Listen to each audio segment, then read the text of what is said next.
রায় তো ছাত্রদের পক্ষে আসছে, কিন্তু এতগুলা লাশের উপরে এই রায় আসলে লাভটা কি হলো?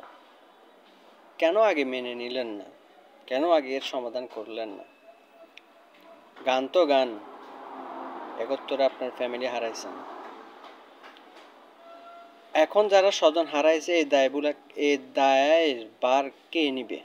এখন কি পাকিস্তানের সেনাবাহিনী, পাকিস্তানের পুলিশে মারছে এদেরকে? কেন আপনি বাইয়ে বাইয়ে দ্বন্দ্বটা লাগাই দিয়েছিলেন? কোন কারণে? কিসের স্বার্থের ভিত্তিতে?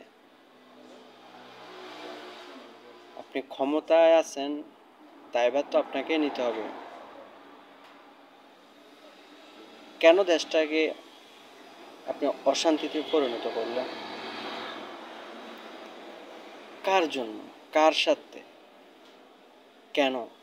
এই কেন প্রশ্নের উত্তরটা কে দিবে? একজন দেশের নাগরিক হিসাবে কোনো কথা বলা যায় না, বললে আপনি একটা ট্যাগ লাগাইয়ে দেন। কোন ধরনের রাজনীতি? শুধু বিএনপি আগে কি করছে, আর জামাত কি করছে, অমুকে কি করছে, তমুকে। আপনি এত বছর ক্ষমতায় থাকি দেশে কি পরিবর্তন আনছেন? কেন আপনি পরিবর্তন করতে পারেন না দেশের রাজনীতিকে? আইনের শাসন তো বলেন। কিরকম আইনের শাসন প্রতিষ্ঠা করছেন? কোন আইনের শাসনটা আপনি প্রতিষ্ঠা করছেন? একটা মামলার হলে ওই মামলার ডেট পড়তে পড়তে সাধারণ জনগণের সর্বহারা হয়ে যেতে হয়। এগুলো আইনের শাসন?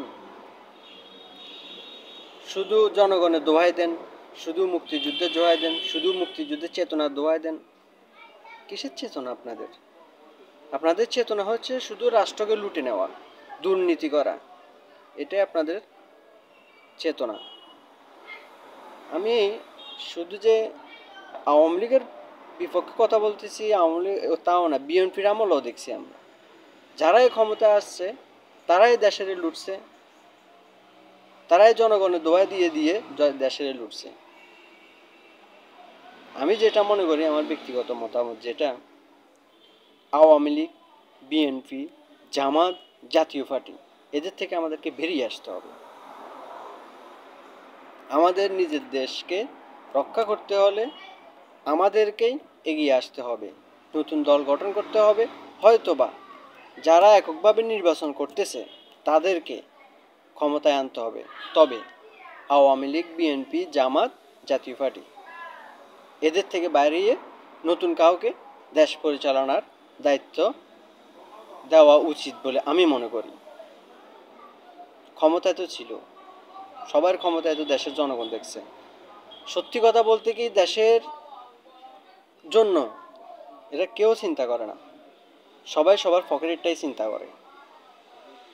আমি ক্ষমতায় আসছি, আমার আমার কথা হচ্ছে, আমি যেহেতু ক্ষমতায় আসছি, আমি দেশকে কি দিব, দেশকে কিভাবে পরিচালনা করবো, ওইটা চিন্তা করতে হবে না।